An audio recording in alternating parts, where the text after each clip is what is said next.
वसिष्ठविभीषणादीनां एतानहं परं भागवतं नमामि। भक्त भक्ति भगवंत गुरु चतुर्नाम वपुरेक, इनके पद वंदन किए दास ही विघ्न देख। मंगल आदि विचारि रह वस्तुन और अनूप, हरिजन को यश गावते हो हरिजन मंगल रूप।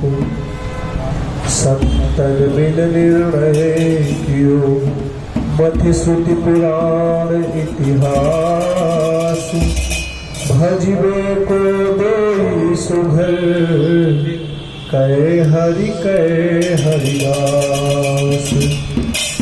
श्री हरि जो आदि विराजिए कथा सुनो इतिहास, तुम श्रोता भक्त मान के तब पद रज हम दास।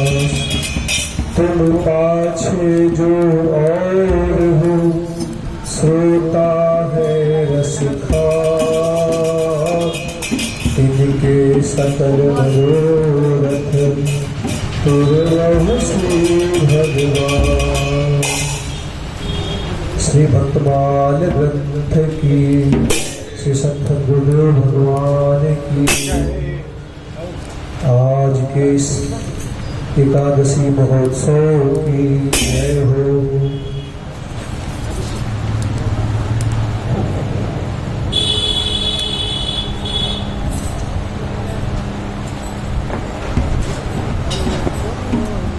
अनंत करुणा वर्णवालय गुणगण विनय परम दयालु परम कृपालु भक्त वांछा तंत्र भक्त वत्सल भगवान श्री राधा माधव की असीम अनुकंपा से आज एकादशी के पवित्र दिन पर भगवान के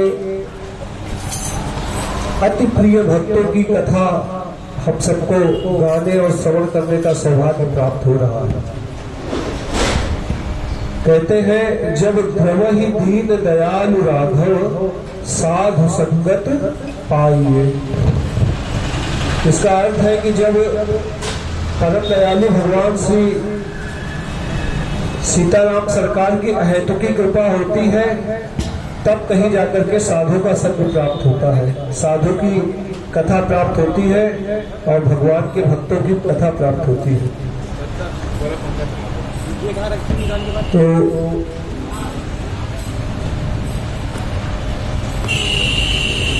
आज सत्संग सुधा माला की जो यह 11वीं पुष्प के रूप में हम सभी को भक्तमाल जी के आश्रय में भगवान के अति प्रिय भक्त श्री सेन जी का पावन चित्र गायन करने और श्रवण करने का सौभाग्य प्राप्त हो रहा है। सर्वप्रथम श्री नाभादी द्वारा लिखे गए छप्पे छप्पे के माध्यम से हम सभी लोग श्री सेन जी का पावन स्मरण करेंगे, तत्पश्चात फिर कथा में अवगाहन करेंगे।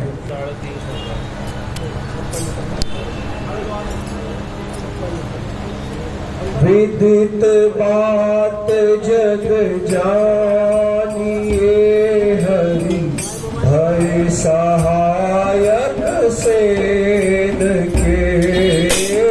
विदित बात जग जानिए, हरि भय सहायक सेन के।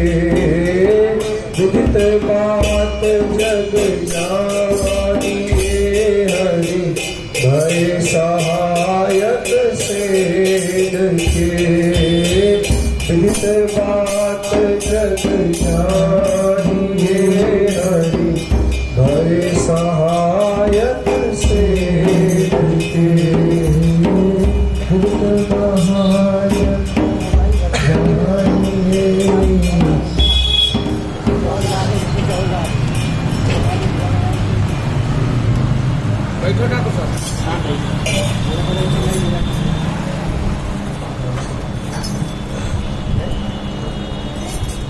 जय श्री राधे।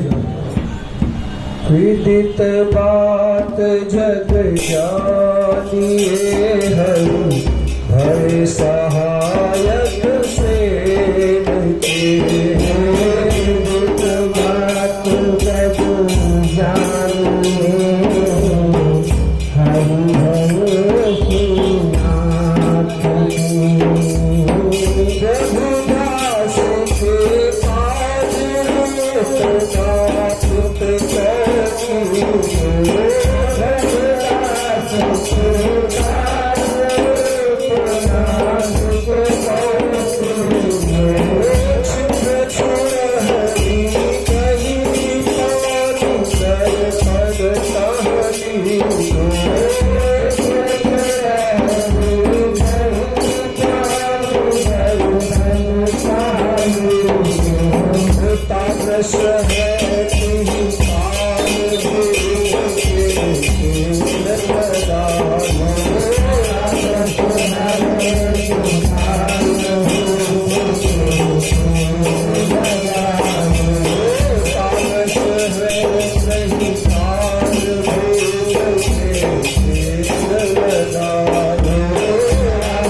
रघुदास के काज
तो अब आप सबसे आग्रह है कि कृपया ध्यानपूर्वक जो है श्रवण करेंगे।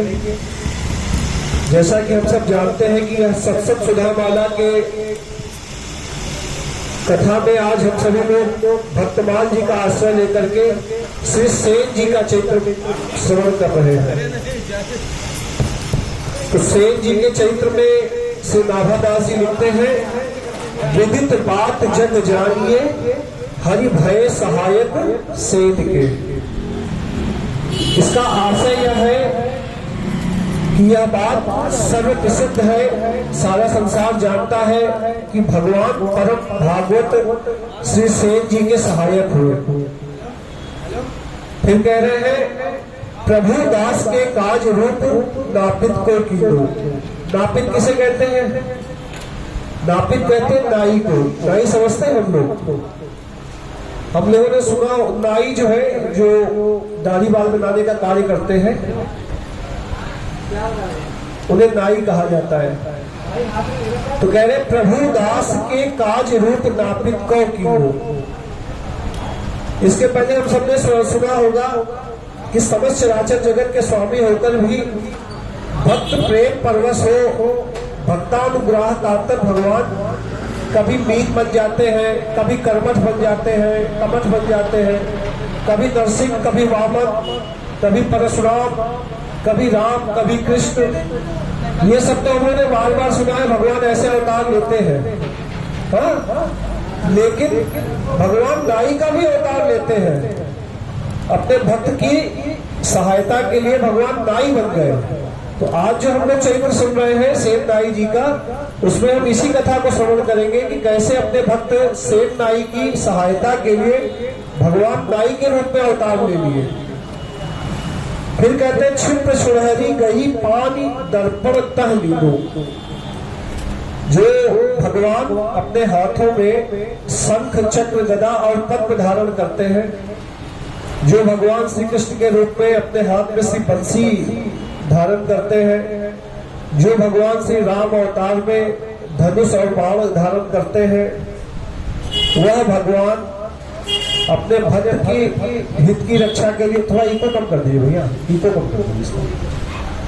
भक्त के हित की रक्षा के लिए क्या क्या हाथ में लिया? क्षिप्र, छुरा, छुरहरी मतलब छुरे को कहते हैं, छुरा ले लिया, शीशा ले लिया, और वो जो पेटी होती है लाई लोग लेके चलते हैं उसको ले लिया। कितने दयालु भगवान है बताइए। अपने भक्त के हित की रक्षा के लिए, भक्त की सहायता के लिए वे धनुष बाण तीर कमान रख दिए, शंख चक्र गदा पद्म रख दिए, और अपने हाथ में अस्तुरा ले लिया उन्होंने, और जो है शीशा ले लिया, दर्पण ले लिया। ऐसे दयालु भगवान और उनके भक्त सेन की सदा ही जय हो। करे तादस है ती काल भूत के तेल लगायो। सेन जी जिन राजा की सेवा में थे उनकी सेवा भगवान ने की, और जब राजा को यह पता चला सेन जी की भक्ति का प्रभाव, तो राजा ने क्या किया कि वह सेन जी का शिष्य हो गया। फिर कह रहे श्याम रहत सन्मुख सदा जो बच्छा हित भेद के। जैसे कोई गाय का बछड़ा होता है या बछिया होती है, तो जहां जहां बछिया जाएगी, अगर आपको गाय को कहीं लेके जाना है तो गाय को खींचने की आवश्यकता नहीं है, आप उस बछिया को ले लीजिए और चल दीजिए, उसके पीछे पीछे गाय चल देगी। इसी प्रकार जहां जहां भगवान के भक्त रहते हैं, भगवान के अति प्रिय प्राण आराध्य भक्त जहां जहां रहते हैं, भगवान वहां वहां चलते हैं, उनके पीछे पीछे भगवान चलते रहते हैं। कह रहे श्याम रहत सन्मुख सदा जो बच्छा हित भेद के। जैसे गाय अपने बछड़े की हिफाजत के लिए उसके आगे पीछे घूमती रहती है, इसी प्रकार भगवान अपने भक्त की रक्षा के लिए उसके आगे पीछे घूमते रहते हैं। फिर वही बात, विदित बात जग जानिए हरि भय सहायक सेन के। तो यह बात संसार में विदित है कि अपने भक्त सेन नाई की सहायता के लिए किस प्रकार भगवान अवतार लिए। तो यह श्री सेन नाई जी का चरित्र है, इसका आज हम लोग श्रवण करेंगे और कीर्तन करेंगे। ये कोई नई बात नहीं है भगवान की, भगवान हमेशा ऐसा ही करते हैं। प्रहलाद जी का प्रसंग जब हम लोगों ने सुना तो देखा होगा, कभी भागवत में प्रहलाद जी का प्रसंग सुना होगा आप सबने। जब उनके पिता ही उनके शत्रु हो गए, उनको कई बार मारने का प्रयास किया, तो भगवान ने नरसिंह का रूप धारण किया, आधा शेर और आधा नर का स्वरूप धारण करके उन्होंने हिरण्यकशिपु का वध किया था। तो ये परम दयालु भगवान का स्वभाव ही है, वह अपने भक्त की रक्षा के लिए किसी भी हद तक जा सकते हैं। कमी कहाँ रह जाती है? कमी हम में आप में रह जाती है। हम आप उस हिसाब से समर्पण नहीं कर पाते, हम आप उस हिसाब से भगवान के ऊपर विश्वास नहीं कर पाते। जब हमारा समर्पण उस स्तर का होगा, हमारा विश्वास भगवान पर उस स्तर का हो जाएगा, तो आप यकीन मानिए, और ये कोई ऐसी नहीं है, ये घटना हम लोग श्रवण कर रहे हैं, ये कलयुग की ही घटना है। ऐसा नहीं है कि ये द्वापर सतयुग और त्रेता युग की घटना है, इसी कलिकाल की घटना है, इसी कलयुग की घटना है।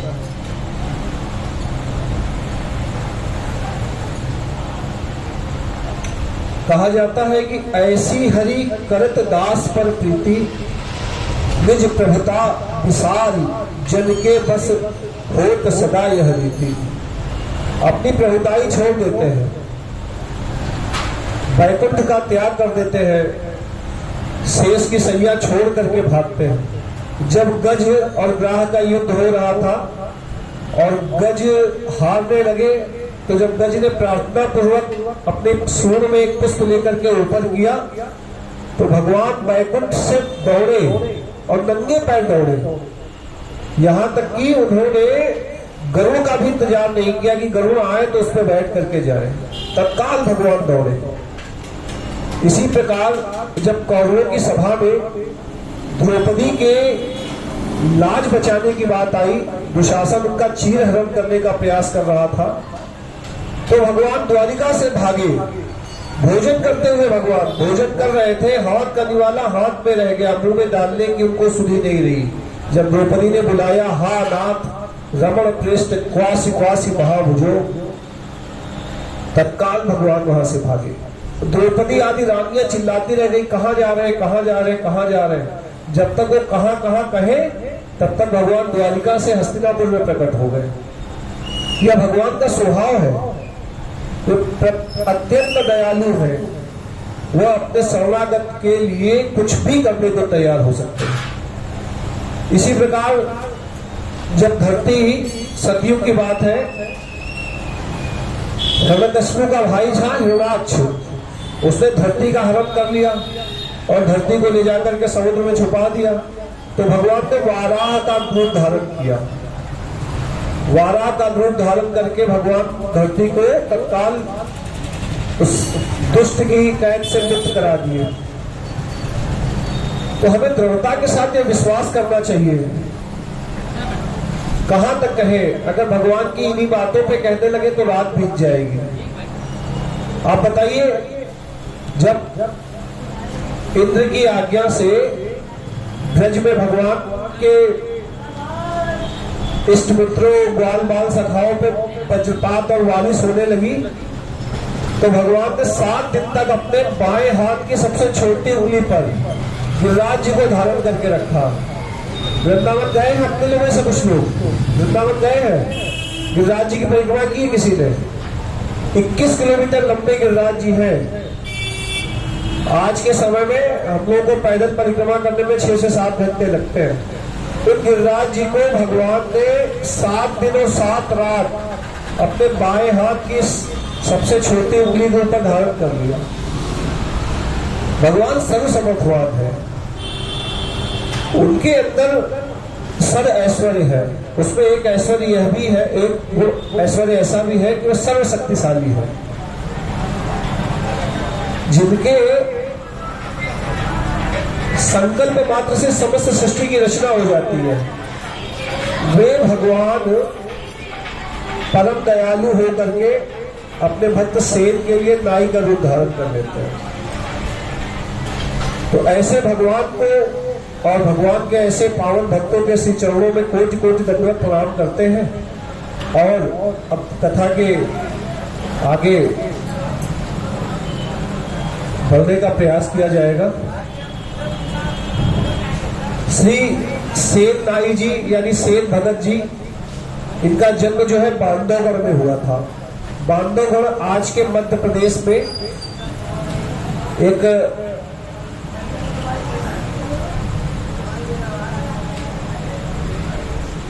मध्य प्रदेश का एक स्थान है, उसे बघेलगढ़ भी कहा जाता है, बघेलखंड कहा जाता है। उस समय राजा थे श्री राजा राम बघेला, उनकी राजधानी हुआ करती थी वह बांधवगढ़। उस बांधवगढ़ में इनका जन्म हुआ था सेन नाई जी का।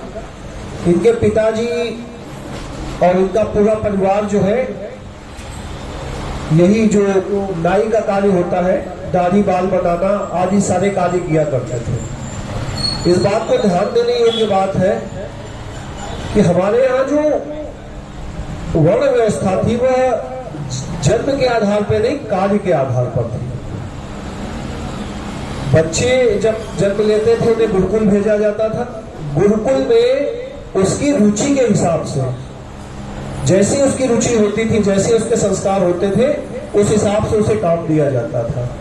यह तो बाद में जब हम आक्रमणकारी मुगलों के शासन में थे और उसके बाद जो व्यवस्था परिवर्तन हुई, जब भारत अधीन हुआ, तब ये चीजें सब हम पर आप तक थोप दी गई।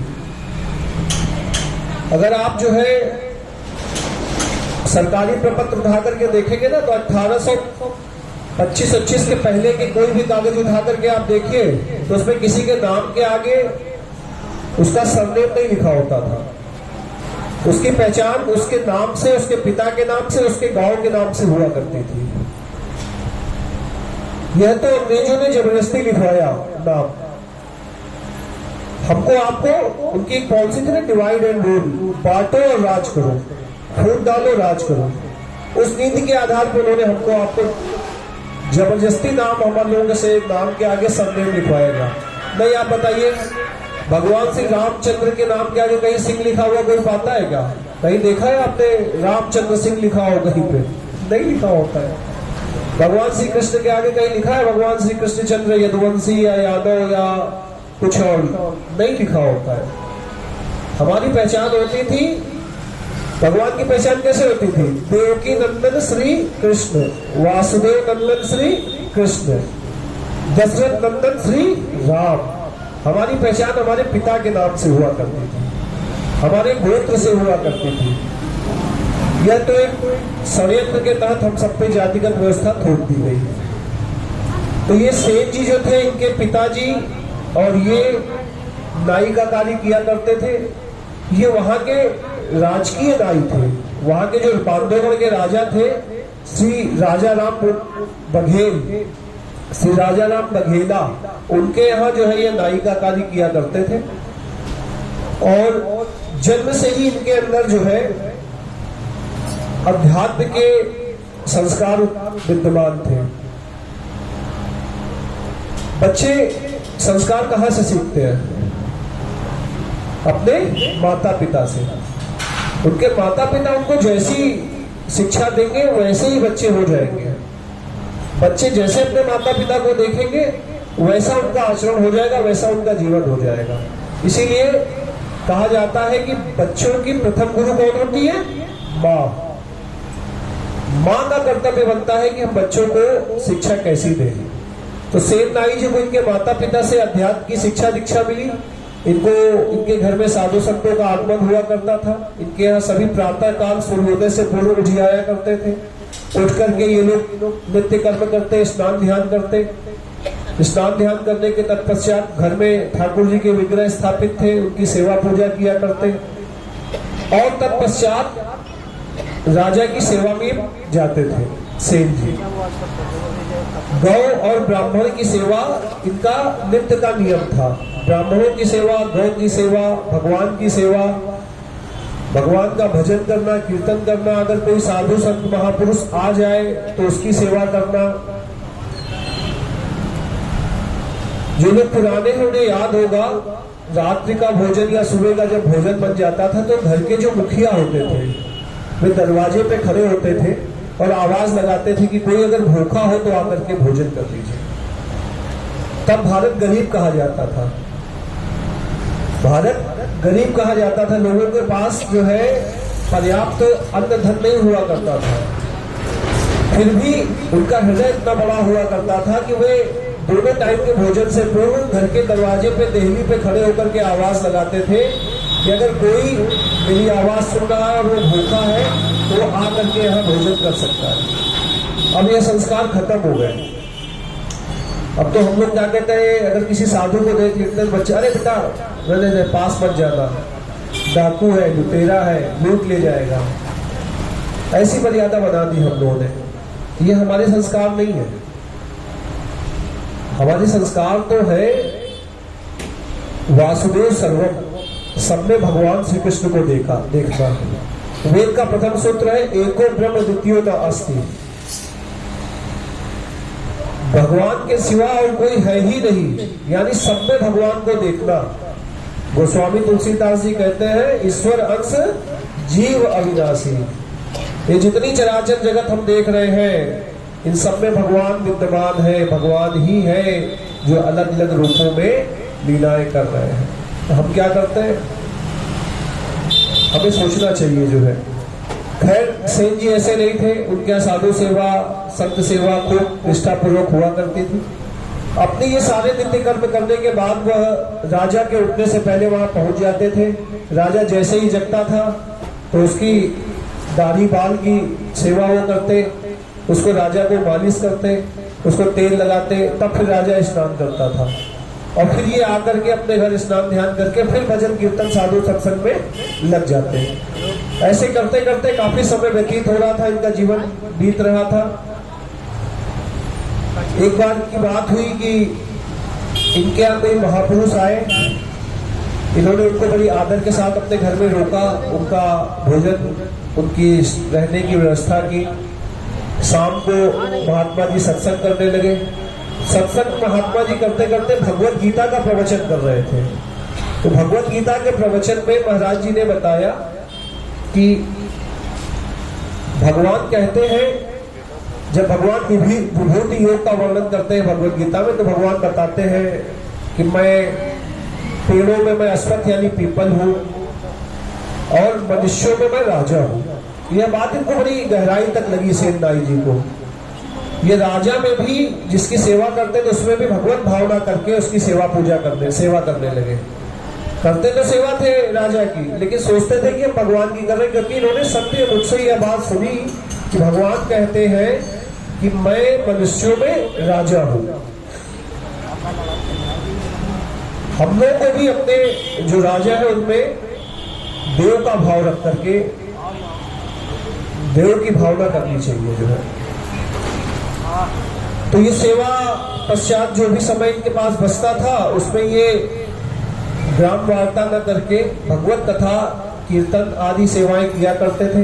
ऐसे करके इनका जीवन बीत रहा था। एक दिन एक महात्मा जी से सत्संग की खूब महिमा इन्होंने सुनी, प्रवचन की महिमा सुनी, सत्संग की महिमा सुनी और गुरु की महिमा सुनी। तो गुरु की महिमा सुन करके हृदय में इनके बड़ी वेदना हुई कि मेरा तो जीवन पूरा ऐसे ही बीतता जा रहा है, मैंने गुरु नहीं किया।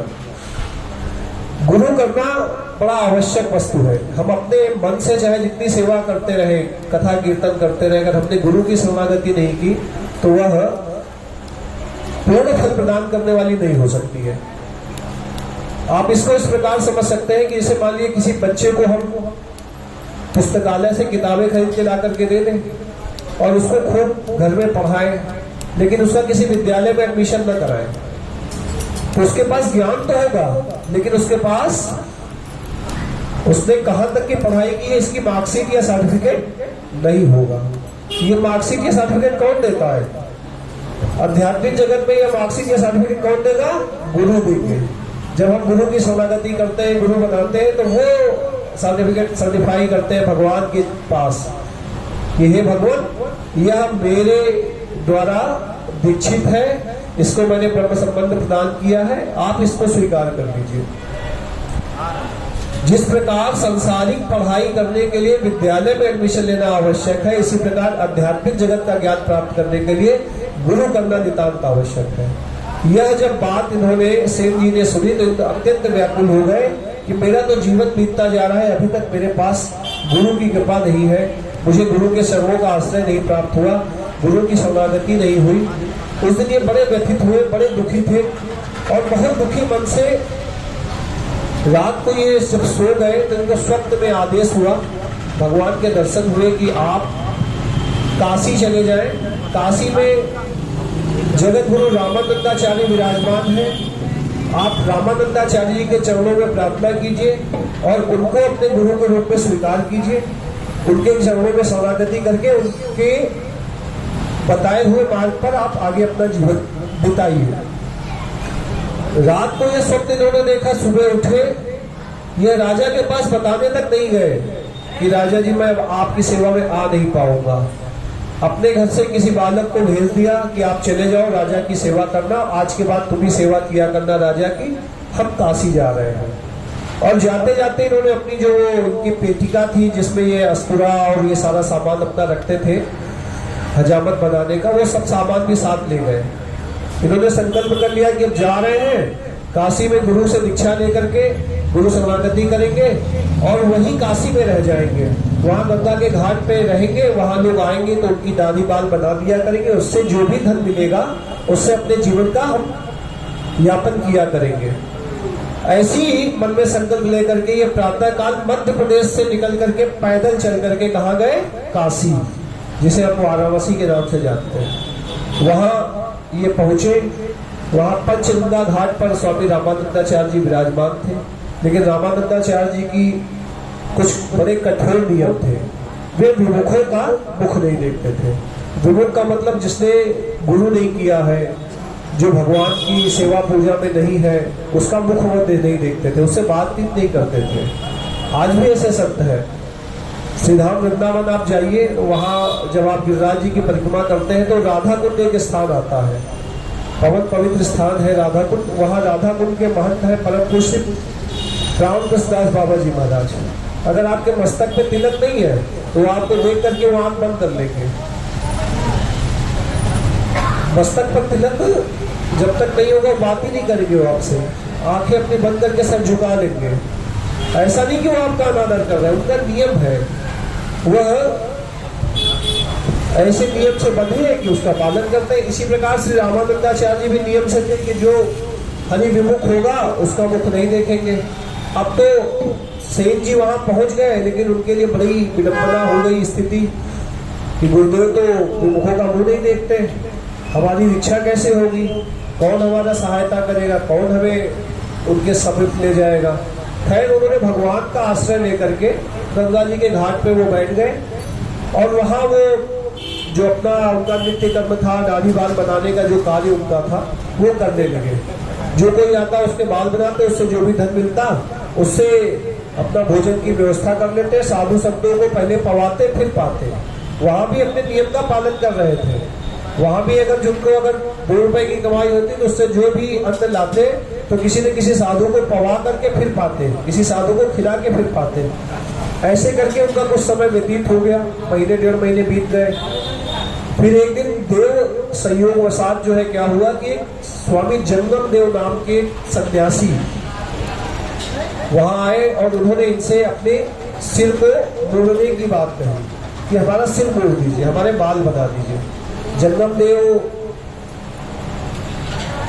इनके सामने बैठ गए और ये उनके बाल बनाने लगे। बड़ी निष्ठापूर्वक इन्होंने उनके बाल बनाए।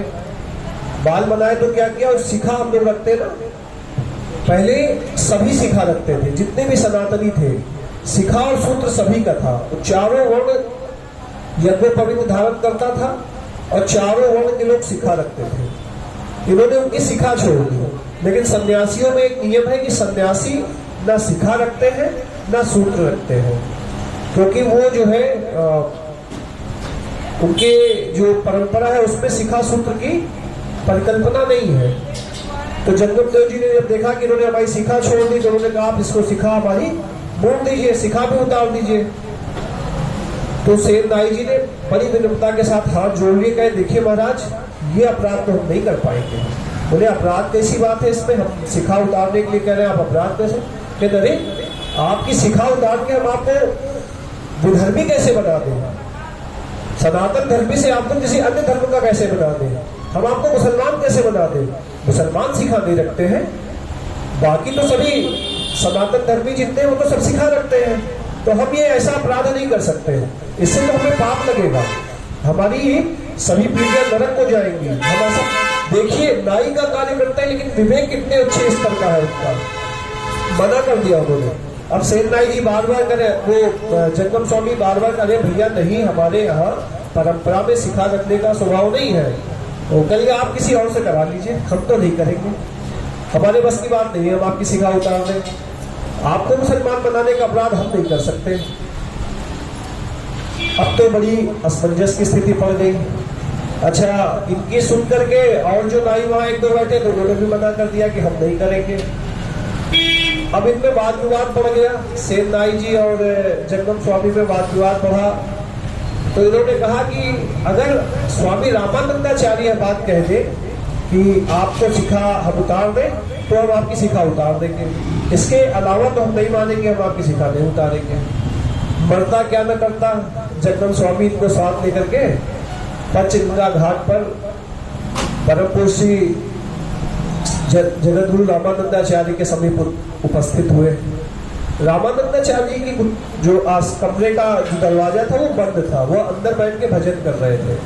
जैसे ही सेन नाई पहुंचे वहां जंगम स्वामी के साथ, भगवान की कृपा से वो दरवाजा खुल गया। गुरु रामानंदाचार्य ने उसको फिर बंद किया, स्वतः दरवाजा फिर खुल गया, फिर दरवाजा बंद किया, फिर दरवाजा खुल गया। जब ऐसा 3-4 बार हुआ तब जगत गुरु रामानंदाचार्य को आभास हुआ कि यह भगवत प्रेरणा से कोई भगवतीय जीव हमारे दरवाजे पे आया हुआ है। ये बाहर निकल के आए। सेन नाई जी ने और जंगम स्वामी ने दोनों ने इनको दंडवत प्रणाम किया। रामानंदाचार्य जी ने पूछा, कहो कैसे आना हुआ? तो जंगम स्वामी ने पूरी बात बताई कि मैं सन्यासी हूं,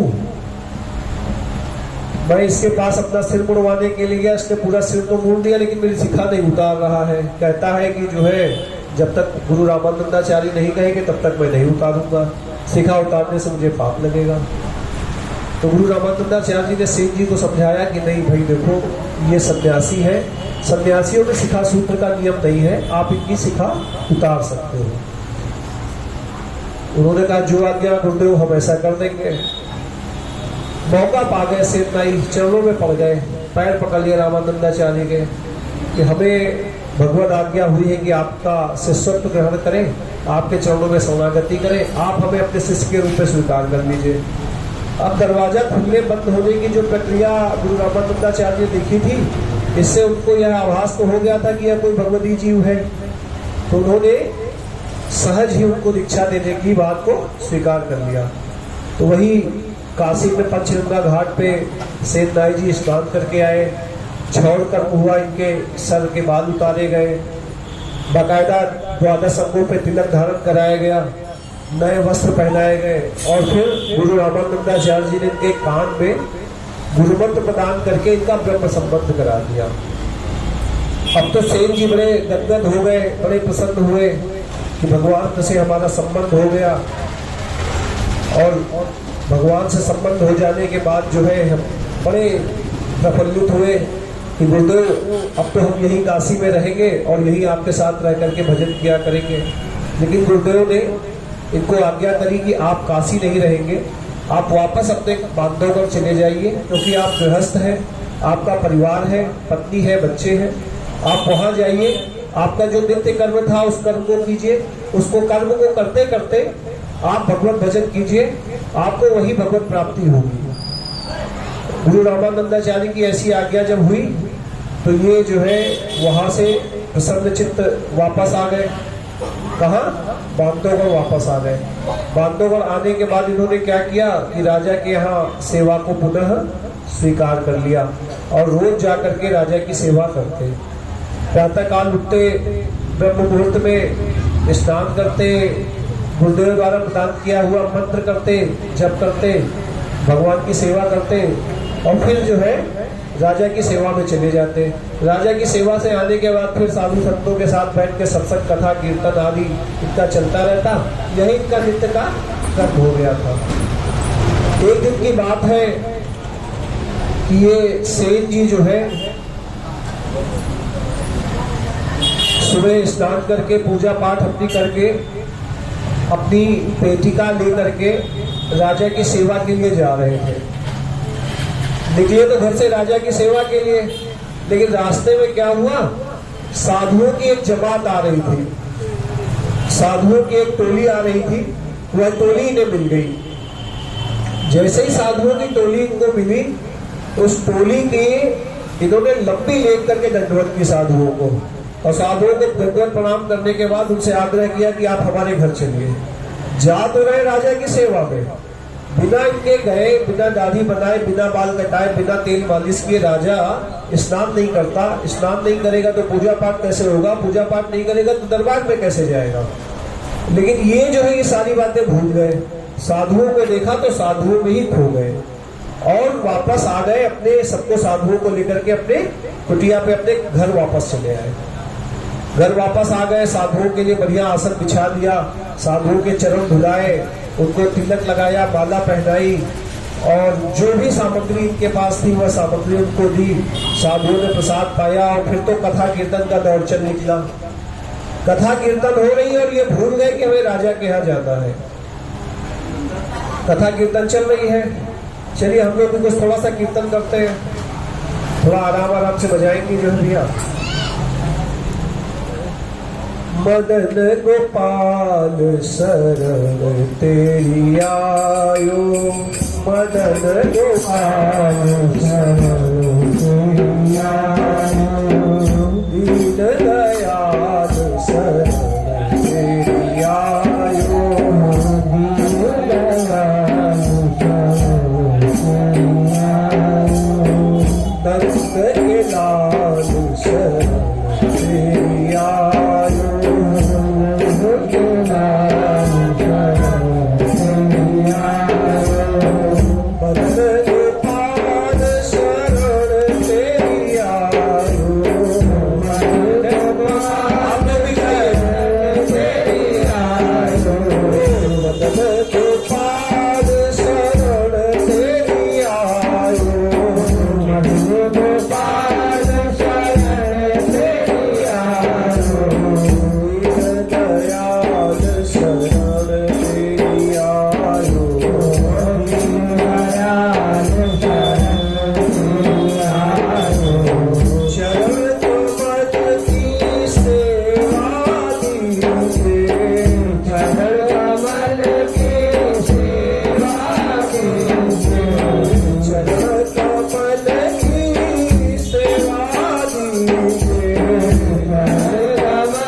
देखा भजन जो है कीर्तन करते करते ये सुरबुद्ध खो गए। कीर्तन करने में, साधुओं की सेवा करने में, नृत्य करने में ऐसा बिजी हो गए कि इनको भूल गए कि हमें राजा की सेवा करने के लिए भी जाता है। उधर राजा इंतजार कर रहा है। अब भगवान वहां बैठे हैं अपने सिंहासन पर और उनका सिंहासन कांप रहा है। रुक्मिणी जी ने पूछा कि ठाकुर जी क्या बात है, क्या हो रहा है? कहीं मेरा भक्त है कीर्तन कथा में ऐसा लीन हो गया है कि अपनी सेवा भूल गया है। भगवान घबरा गए, डर रहे भगवान। किस बात से डर रहे? कि राजा है, राजयोग बड़ा प्रसिद्ध होता है, राजहट जो है बड़ा प्रसिद्ध होता है। अगर ये समय पे नहीं पहुंचेंगे राजा नाराज हो जाएगा, ड्यूटी से तो निकालेगा, इनको नौकरी से निकाल देगा, तो इनके घर की जो रोजी रोटी, परिवार के बच्चों की रोजी रोटी चल रही वो बंद हो जाएगी। कहीं ज्यादा गुस्सा आ गया, इनको कोई सजा वजा दे दी तो हमारे भक्त का अहित हो जाएगा। ऐसी दया करके भगवान क्या किए, तत्काल वहां से अपने लोक से अंतर ध्यान हुए और राजा के राजमहल के सामने प्रकट हो गए। और कैसे प्रकट हुए? इनका सेठ जी का स्वरूप लेकर के। अभी शुरुआत में हम लोग सुन रहे थे ना, तादस है ही काल भूप के तैल लगायो। जैसे सेननाई जी, बिल्कुल सेननाई जी की तरह बन गए भगवान। अपना वो जो पेटी है जिसमें अस्तुरा होता है कांठ में दबा दिया, हाथ में शीशा ले लिया और बड़ी तेजी से चलते हुए जा रहे हैं। लेकिन आज तो अलौकिक छटा भाई, सामान्य मनुष्य और भगवान के शरीर की कांति अलग ही होती है। उनके शरीर से एकदम बढ़िया सुगंध निकला करती है। भगवान का शरीर एकदम दमकता रहता है। द्वार पे जब पहुंचे तो द्वारपालों ने देखा तो एकदम मंत्रमुग्ध हो गए। कह रहे आज ये सेठ जी का स्वरूप कितना सुंदर है, ये नाई कितना सुंदर लग रहा है। किसी तरीके से वो राजमहल में पहुंचे। तो राजमहल के अंदर गए तो वहां जो सेवा में भगवान राजा के रहने वाले लोग थे, उन्होंने देखा तो वो बड़ा प्रभावित किया। अरे कौन है ये, कैसा अलौकिक स्वरूप है सेठ जी का आज का। जैसे तैसे भगवान के सामने सम्मुख जो है ये राजा के सम्मुख उपस्थित हुए। राजा ने देखा, अरे सेठ आज बड़ा विलंब कर दिया, कहाँ रह गए थे? लेकिन कहना ये चाहता था राजा की सेठ विलंब कर दिया, कहाँ रह गए थे, लेकिन कुछ बोल ही नहीं पाया। इनका अलौकिक स्वरूप देख रहा है, इनकी अंगकांति देख रहा है, इनकी दिव्य छटा देख रहा है, मोहित हो गया। इन्होंने क्या किया, जिस प्रकार से सेठ जी दाढ़ी बनाते थे इनको बैठा दिया। भगवान उनकी हजामत कर रहे हैं। परम दयालु परम कृपालु भगवान अपने भक्तों के लिए क्या क्या नहीं करते।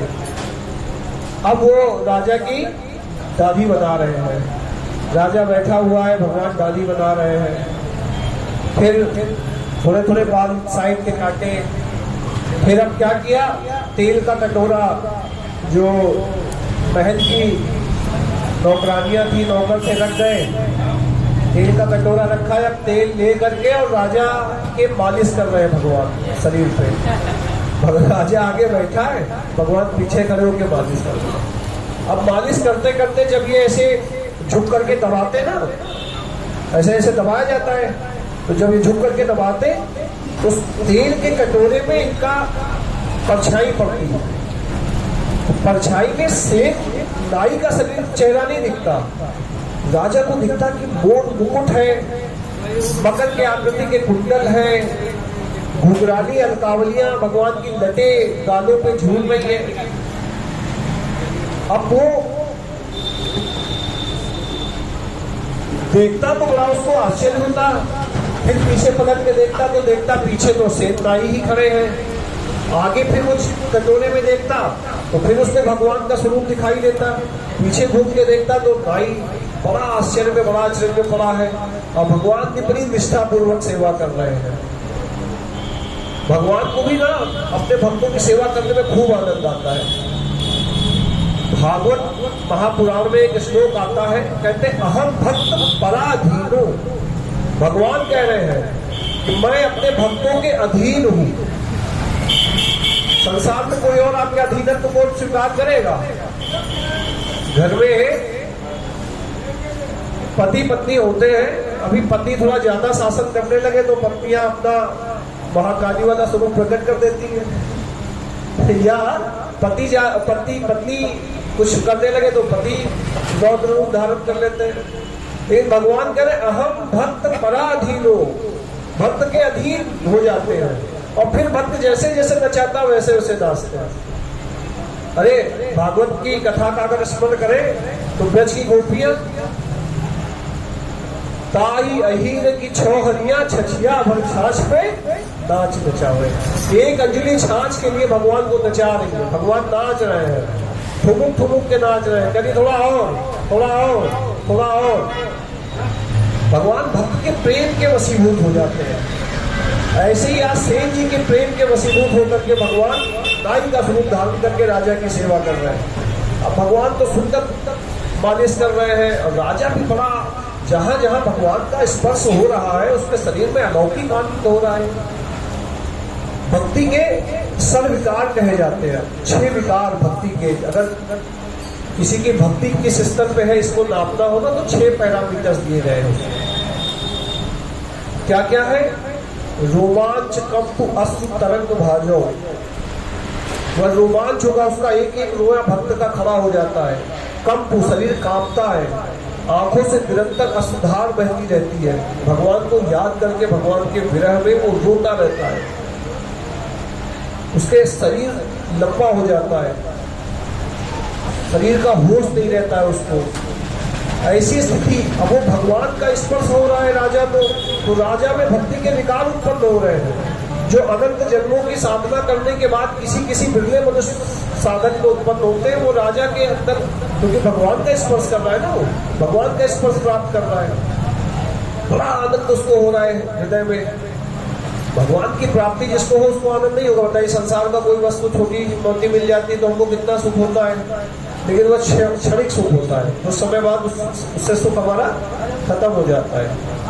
जैसे कोई मोबाइल नया मिल जाए तो बड़ा अच्छा लगता है, कुछ दिन बाद नया मॉडल लॉन्च हो जाता है, फिर उससे बेहतरी कम हो जाती है। कोई गाड़ी ले आइए, गाड़ी ले आए आप 20 लाख की, पड़ोसी 25 लाख की ले आया, तो आपकी 20 लाख की गाड़ी में आपको सुख नहीं मिलेगा, पड़ोसी की गाड़ी आपको ज्यादा अच्छी लगने लगेगी। ये संसार के सुखों में, संसार की जो वस्तु है उसका सुख जो है अनित्य है, सदैव रहने वाला नहीं है।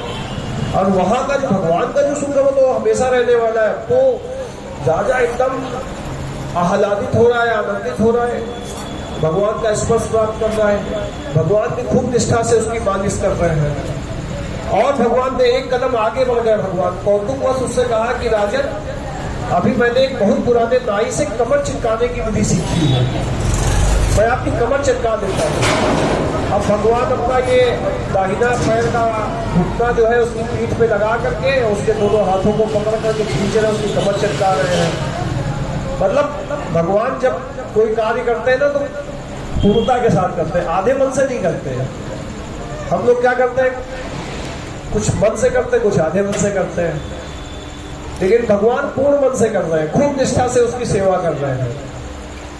इधर भगवान राजा की सेवा कर रहे हैं, उधर से नाई के यहाँ कथा कीर्तन साधु संग चल रहा है, साधुओं का भंडारा हो रहा है, प्रसाद सब पा रहे हैं। जैसे तैसे उन्होंने भगवान उस सब सेवा की और साधुओं की सेवा करने के बाद जब ये फ्री हुए, उनका ध्यान आया कि अरे, तब तो ये डर के मारे से रह गए कि आज तो निश्चित ही राजा दंड देगा, मैंने इतना विलम्ब कर दिया है, दोपहर हो गई है।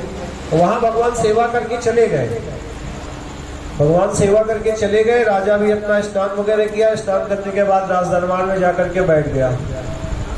और यहाँ जो है इनको होश आया तो ये जल्दी जल्दी जो है इन्होंने क्या किया, साधुओं की जब सेवा से निवृत्त हो गए, साधु प्रस्थान कर गए, साधुओं को कुछ दक्षिणा वक्षिणा दे करके ये फ्री हुए, तो इनको याद आई तो अभी डरे और बड़ी तेज भागे, दौड़ते हुए जा रहे। दौड़ते हुए जब ये दरबार वहां राजमहल पहुंचे तो सबसे पहले इनकी भेंट किससे हुई, द्वारपालों से। द्वारपालों ने देखा, अरे सेठ जी दोबारा कैसे आ गए, कुछ सामान भूल गए क्या? अरे दोबारा आ गए, अरे हम तो आज आए नहीं। कहे अरे कैसी मजाक करते हो, अभी तो गए हो, आज तो तुमने क्या सुंदर सेवा की, राजा बड़ा प्रसन्न है आपसे, बड़ी तारीफ कर रहे थे।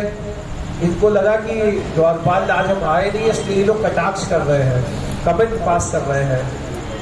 वहाँ से विदा लेकर के द्वारपालों से अंदर महल में गए। महल में जो सेवा में नौकर आदि रहते हैं उनसे उन्होंने देखा, अरे सेन जी कुछ भूल गए थे क्या, कैसे आना हुआ दोबारा आज?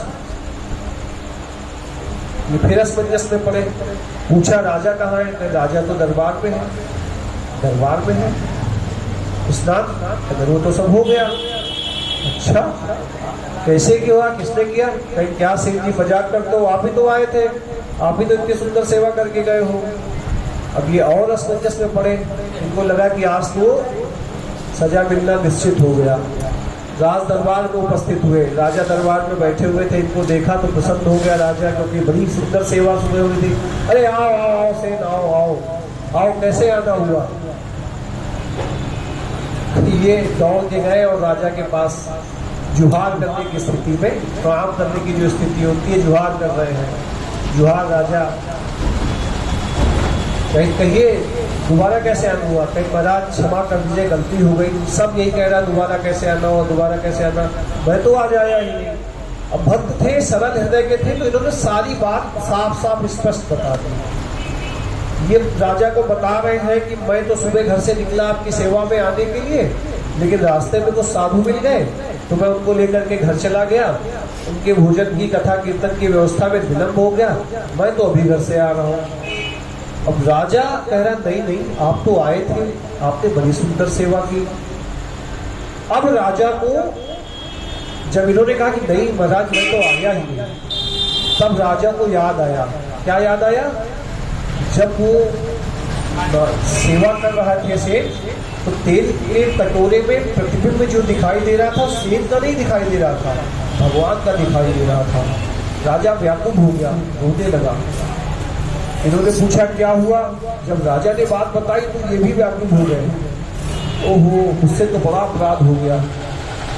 राजा भी दुखी हो रहा है कि मुझसे अपराध हो गया, मैंने भगवान की सेवा से ले ली, और ये भी दुखी हो रहे हैं कि मेरे जैसे पापी व्यक्ति के लिए भगवान को मेरा रूप बना करके आना पड़ा। दोनों एक दूसरे के चरणों में लोट पोट हो रहे हैं। राजा इनके पैर पकड़ने का प्रयास कर रहा है, ये राजा का पैर पकड़ने का प्रयास कर रहे हैं। ये कह रहे हैं राजन मुझसे गलती हो गई, मेरे कारण भगवान को आना पड़ा। वो कह रहे अरे आपके कारण हमें भगवान के दर्शन हो गए। बड़ी विचित्र स्थिति बन गई। राज दरबार देख के हस्तप्रभ हो रहा है कि क्या बात है, ऐसा क्या हो गया राजा और दाई के बीच में जो ये चल रहा है। ऐसे करते करते काफी समय बीत गया। फिर राजा ने क्या किया, इनको अपने सिंहासन पर बैठाया, सेन जी को, और पूरे परिवार के सहित इनसे गुरु मंत्र लिया, इनसे दीक्षा ली। आज भी उस बांधवगढ़ में जो राज परंपरा है वहां आप जाएंगे तो सेन जी के जो परिवार के लोग हैं वो गुरु के रूप में कार्य करते हैं, और राजा जो वहां का जो भी राज परिवार है वो उनको गुरु के रूप में स्वीकार करता है। ऐसे भगवान को छोड़ करके यदि हम संसारिक जीव यहाँ वहां भटके तो क्या इसे बुद्धिमानी कहा जाएगा? बताइए सेन जी ने क्या ऐसा काम किया था कि भगवान उनके लिए नाई का स्वरूप बना करके आ गए और नाई की भगवान राजा की सेवा करी। एक ही चीज की थी ना, क्या किया था बताइए? कोई बताएगा आप लोगों में से? उन्होंने सिर्फ भगवान से प्रेम किया था, भगवान का भजन किया था, और वो हमको आपको भी सुलभ है, हम आप भी कर सकते हैं। यह देव दुर्लभ शरीर है। आप यकीन मानिए कि अगर आप इंद्र के यहाँ स्वर्ग में भी चले जाए ना, तो वहां भी आपको भजन जैसी, भगवान की भक्ति जैसी अमूल्य वस्तु उपलब्ध नहीं है। वहां आपको भगवान का भजन नहीं मिलेगा, वहां सिर्फ भोग मिलेंगे। आपने जो पुण्य कर्म यहाँ किए होंगे उन पुण्य कर्मों के संचित के रूप में वहां आपको फल भोगने को मिलेंगे, अच्छा अच्छा खाने को, अच्छा अच्छा पहनने को मिलेगा, लेकिन भगवत भक्ति करने का प्राविधान वहां नहीं मिलेगा। 84 लाख प्रकार के शरीर होते हैं। हम आप जो बैठे हैं मनुष्य बन करके, इससे पहले हम लोग 84 लाख प्रकार के शरीरों में भटक चुके हैं। नाली में रहने वाले कीड़े से लेकर के इंद्र की पदवी तक हम जा चुके हैं। पूरी विनम्रता के साथ आपको बताऊं कि इंद्र किसी व्यक्ति का नाम नहीं है, किसी देवताओं के राजा की एक पदवी है। जैसे यहाँ पे सभासद, विधायक, सांसद, प्रधानमंत्री आदि आदि पद होते हैं, ऐसे ही स्वर्ग में इंद्र, देवराज इंद्र की एक पदवी है। और मनुष्य के ही लोग, मनुष्य योनि में ही आए हुए लोग भजन करके उस पद तक प्राप्त कर सकते हैं, वहां तक आप जा सकते हैं, आपको वह पदवी मिल सकती है। लेकिन भगवान की भक्ति करके जन्म में वहां पे क्या होगा, आपके पुण्य अच्छे हैं, आपने कई सारे यज्ञ किए, अश्वमेध यज्ञ वगैरह किए और आप वहां पहुंच गए। जब तक उन पुण्यों का प्रभाव रहेगा तब तक आप वहां रहेंगे। जैसे ही वो पुण्य खत्म होंगे वैसे फिर धक्का मार दिया जाएगा वहां से। आप इसे ऐसे समझ सकते हैं कि आप किसी अच्छे 5 स्टार होटल में जाइए और काउंटर पे जाकर के आप उसको 5 लाख रुपए का चेक दे दीजिए, ये 5 लाख रुपए हमारे हैं, हम यहाँ जमा कर रहे हैं। आप होटल में रहेंगे, आप जो खाने पीने की सामग्री मांगेंगे आपको मिलती रहेगी, जो जो सुख उपभोग करने की वस्तुएं आप मांगेंगे मिलता रहेगा। जब 5 लाख खत्म हो जाएंगे तो वो आएगा आपके पास, होटल का जो मालिक होगा या जो मैनेजर होगा, क्या कहेगा, भैया अगर और रहना है तो पैसे जमा करो, नहीं तो कमरा खाली करो, जाओ यहाँ से। यही होगा ना, यही स्वर्ग में भी होता है। अगर पुण्य खत्म तो जाइए, ऐसा नहीं कि स्वर्ग की प्राप्ति हो गई तो आप जन्म मृत्यु के चक्र से छूट गए। जैसे पुण्य खत्म हुआ वैसे ही धरती पे पुनः आना पड़ेगा। अब एक प्रश्न ये हो सकता है कि यह जन्म मृत्यु की जो चक्र है इससे कैसे छूटे फिर? तो इस चक्र से छूटने का एकमात्र साधन क्या है? भगवान की निष्काम भाव से की गई भक्ति। भगवान की भक्ति करने से, भगवान की शरणागति को स्वीकार करने से, भगवान की शरण स्वीकार करने से आप इस जन्म मृत्यु जरा और व्याधि नामक इस चक्र से छूट सकते हैं। नहीं तो पुनरपि जननम पुनरपि मरणम पुनरपि जननी जठरे शयनम, बार बार ये चक्र चलता रहेगा। बार बार हमारा जन्म होगा, हम बूढ़े होंगे, हम बीमार होंगे और हम मर जाएंगे, फिर हम माँ के गर्भ में जाएंगे।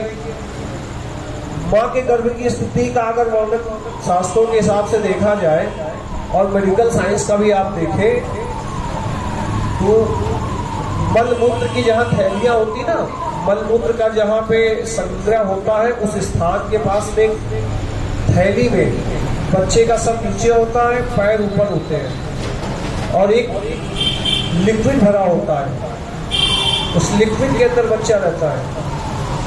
बच्चा जैसे ही 3 माह का होता है उसके अंदर चेतना आ जाती है। अगर माँ तीखा खाती है तो माँ की दाल से बच्चे की दाल जुड़ी होती है, नाभि जुड़ी होती है, उस तीखे का प्रभाव बच्चे के शरीर पे पड़ता है, अंदर वो तड़पता है, छटपटाता है। कहते हैं कि 1000 बिच्छू एक साथ डंक किसी को मार दे, इतनी वेदना होती है गर्भ के अंदर। और ऐसी ही विषम परिस्थिति होती है जब शरीर छोड़ना पड़ता है। अभी आप देखेंगे हम आप सबके घरों में बहुत सारे लोग ऐसे होंगे जिनकी अवस्था 60, 65, 70 साल की हो गई है। तमाम प्रकार की बीमारियां उनको घेर लेती है। डायबिटीज हो जाता है, शुगर, बीपी बढ़ जाता है, आंखों से दिखाई कम देने लगता है, कान से कम सुनाई देने लगता है, तमाम प्रकार की, इसको व्याधि कहा जाता है। जरा यानी बुढ़ापा, जन्म मृत्यु जरा और व्याधि, ये 4 चीजें संसार में जो भी आया है उसको भोगनी ही भोगनी है, कोई इससे बच नहीं सकता है। और जब जब जन्म लेंगे तब तब ये सारी चीजें भोगनी पड़ेंगी। तो समझदारी क्या कहती है? समझदार व्यक्ति का काम यह है कि इस बार जो जन्म मिला है इस जन्म का हम सदुपयोग करें और सदुपयोग करके हम जो है भगवान की प्राप्ति करके भगवान के सामीप्य, सायुज्य, सायोग्य, ये 4 मुक्तियां होती हैं, इनमें से किसी प्रकार की कोई एक सायुज्य, 4 मुक्तियों में से किसी एक मुक्ति को प्राप्त करके सदा सदा के लिए भगवान के होकर के भगवान के आने हैं। अगर यह नहीं हो पाया तो यह जन्म मृत्यु जरा व्याधि का चक्र ऐसे ही चलता रहेगा। आप प्रश्न कर सकते हैं आप लोग कि इस जन्म मृत्यु जरा व्याधि के चक्र से छूटने के लिए हम क्या करें? उसका एकमात्र सरल उपाय है। क्या है? भगवान की भक्ति करना। भक्ति क्या होती है? भक्ति का जब हम संस्कृत शब्द देखते हैं तो ये भज धातु से बनती है। भज का अर्थ होता है सेवा, भज सेवा या। तो भगवान की सेवा करनी चाहिए। कैसे सेवा करनी चाहिए? अपने घर में भगवान के विग्रह रखिए, आसपास कोई मंदिर हो वहां जाइए, भगवान को स्नान कराना, स्नान कराने के बाद भगवान को वस्त्र पहनाना। हमें भगवान ने जो सामर्थ्य दी है, पत्रम पुष्पम फलम तोयम ये में भक्ता पुनश्यति। अगर हमारी सामर्थ्य नहीं है तो तुलसी का दल भगवान को एक गिलास जल में तुलसी का एक दल डाल करके दे दे, भगवान उससे भी खुश हो जाएंगे। लेकिन अगर हमारे सामर्थ्य है कि हम दाल चावल रोटी सब्जी खुद खाते हैं तो वह दाल चावल रोटी सब्जी का भोग भगवान को लगा करके ही प्रसाद स्वरूप ग्रहण करें। अभी आप क्या है, घर में भोजन सब बनाते हैं, सबके घर में भोजन होता है, सब भोजन करते हैं। अभी आप क्या खा रहे हो? भोजन खा रहे हो। लेकिन जब उसको भगवान के सामने रख करके उसमें तुलसी दल डाल करके भगवान से प्रार्थना करके निवेदन कर दोगे कि भगवान इसको आप ग्रहण कीजिए, तो आप क्या खाओगे? प्रसाद खाओगे। शास्त्र कहता है कि प्रसाद खाने से समस्त प्रकार के पापों का नाश हो जाता है। उसमें प्रसाद की भावना आ जाती है, भगवान उसको स्वीकार करते हैं। जो लोग पुष्टि कथाओं में थे उन्होंने सुना होगा कि कर्माबाई की खिचड़ी भगवान ने स्वीकार की थी, मीराबाई का दूध भगवान ने पिया था, संत नामदेव की खीर भगवान ने खाई थी। आपके द्वारा भी जो वस्तु भगवान को भेंट की जाएगी उसको भी भगवान स्वीकार करेंगे, निश्चित स्वीकार करेंगे। तो सेवा, भगवान के अर्चा विग्रह की सेवा करना और नाम जप करना। कलयुग केवल नाम आधारा, सुमिर सुमिरदर उतर ही पारा। हमारी सनातन परंपरा के अनुसार से 4 युग होते हैं। कौन कौन से युग होते हैं, कोई बताएगा? 4 युग कौन कौन से होते हैं? जिसको बताएगा वो हाथ खड़ा कीजिए जी। सतयुग क्रम सही कर देते हैं, भैया ने सही बताया। सतयुग, त्रेता, द्वापर और कलयुग। सतयुग में मनुष्य की आयु 1 लाख वर्ष की होती थी। कितनी आयु होती थी? 1 लाख वर्ष। बोलिए तो थोड़ा हमें अच्छा लगेगा, हमें भी लगेगा कि हाँ कुछ जीवित व्यक्तियों के बीच में सत्संग चल रहा है। मनुष्य की आयु 1 लाख वर्ष होती थी। उसमें व्यक्ति 10,000 वर्ष साधना करने में बिताता था। वो आंख बंद करके ध्यान में बैठ जाता था और 10-10 हजार वर्ष तक साधना किया करता था, ध्यान किया करता था। अभी हमारी आयु कितनी है? इस समय मनुष्य की आयु कितनी है?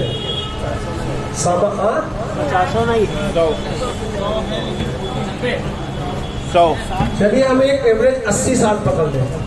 80 साल में हम लोग क्या करते हैं? आधा समय तो रात्रि का समय सोने में बिता देते हैं। जो बाकी बचा हुआ है उसमें नहाना धोना खाना पीना 8 घंटे की ड्यूटी करना। अगर हम आपसे कहें कि भाई आपको जो है 2 साल ध्यान करना है, क्या कोई कर सकता है क्या? चलिए छोड़िए, कोई 2 घंटा एक आसन पे बैठ करके ध्यान लगा सकता है? कोई ऐसा है हम लोग के बीच में? आप यहाँ बैठ के कथा सुन रहे हैं, ईमानदारी से अपने अपने मन में झांकिएगा, क्या पूरी कथा के मध्य आपका मन यही था? क्या आपका मन कहीं और नहीं गया? कोई ऐसा व्यक्ति है क्या? इसमें से एक भी व्यक्ति हो तो मैं उसको प्रणाम करता हूँ। क्यों नहीं है? क्योंकि यह कलयुग जो है कलह का युग है। इसमें मन की निर्मलता खत्म हो गई है, चंचल मन है। अभी थोड़ा पीछे चलते हैं, द्वापर युग में चलते हैं। अर्जुन और कृष्ण तो साथ रहते थे ना, अर्जुन और कृष्ण साथ रहते थे। भगवान श्री कृष्ण को योगेश्वर कहा जाता है और अर्जुन उनका परम मित्र था। इतना तपस्वी था कि वो इंद्र से और गुरु बृहस्पति से, सूर्य देव से दीक्षा लेकर के आया था, शिक्षा लेकर के आया था। वह भी जब युद्ध करने के लिए युद्ध भूमि में गया तो अपने ही स्वजनों को जब खड़ा देखा तो उसको भी उसका मन चंचल हो गया। भगवान उसको भगवत गीता का उपदेश कर रहे हैं। कोई हमारे आपके जैसा व्यक्ति नहीं बोल रहा था, स्वयं भगवान उसको उपदेश कर रहे हैं गीता का। तो अर्जुन क्या कहता है पता है? कहता है चंचला ही मन है कृष्ण। हे कृष्ण, मेरा मन चंचल है, ये एकाग्र नहीं हो पा रहा है। आप जो कह रहे हो मेरी समझ में नहीं आ रहा है। ये द्वापर के अर्जुन कह रहे हैं। हम आप तो कलयुग में बैठे हुए हैं, चंचला ही मन है कृष्ण, मन हमारा बहुत चंचल है। अर्जुन कह रहे हैं ये बात द्वापर में। तो आज के समय में ध्यान नामक जो औषधि थी भगवान को प्राप्त करने की, वह कारगर नहीं रही। फिर आया त्रेता युग। त्रेता युग में बड़े बड़े यज्ञ हुआ करते थे, राजसूय यज्ञ, अश्वमेध यज्ञ, एक एक यज्ञ की उसमें मनुष्य की आयु लगभग 10,000 वर्ष की हुआ करती थी। और एक एक यज्ञ होता था जिसमें 500-500 साल तक यज्ञ की अग्नि शांत नहीं होती थी। अगर आज के समय में हम लोग यज्ञ करना चाहे कि ठीक है भाई हम यज्ञ करेंगे, 7 दिन तक यज्ञ करेंगे, आप बताइए हम में से कितना व्यक्ति है 7 दिन तक बैठ करके यज्ञ में आहुति डाल सकता है? उसी 7 दिन में हमको नहाना धोना खाना पीना सोना भी है ना। और चलिए ठीक है, कोई बड़ा कठिन तपस्वी मिल गया कि नहीं ठीक है हम 7 दिन तक बैठेंगे।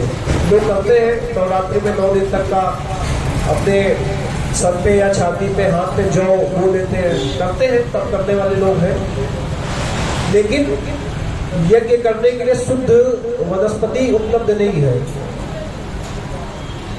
गाय पालना हम लोगों ने बंद कर दिया है।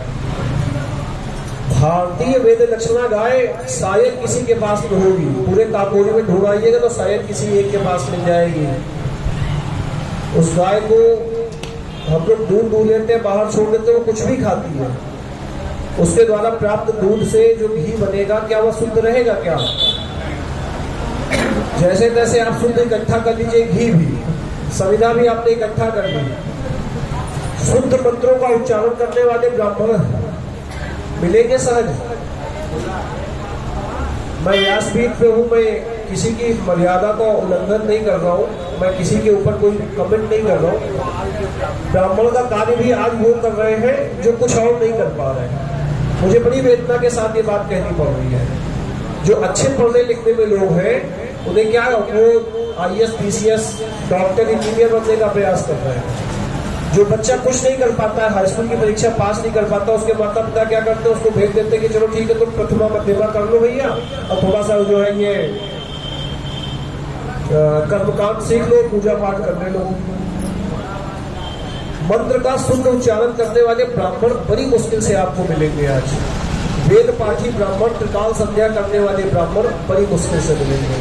अगर ब्राह्मण त्रिकाल संध्या नहीं करता है तो उसको ब्राह्मण कहलाने का अधिकार नहीं है उसको।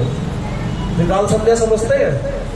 सुबह सूर्योदय से पूर्व स्नान करके गायत्री मंत्र का जप करना, अपराह्न में 12:30 से 1 के बीच में गायत्री मंत्र का जप करना, और शाम को सूर्यास्त के समय गायत्री मंत्र का जप करना। ऐसे त्रिकाल संध्या मंत्र का नियम है उसमें। बड़ा मुश्किल है ऐसा ब्राह्मण ढूंढ के ला पाता हूँ आपके लिए।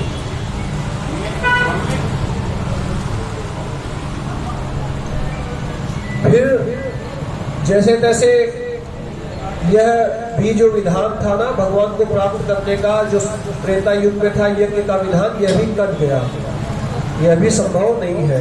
फिर आया द्वापर। द्वापर को भगवान को प्राप्त करने का क्या विधान था?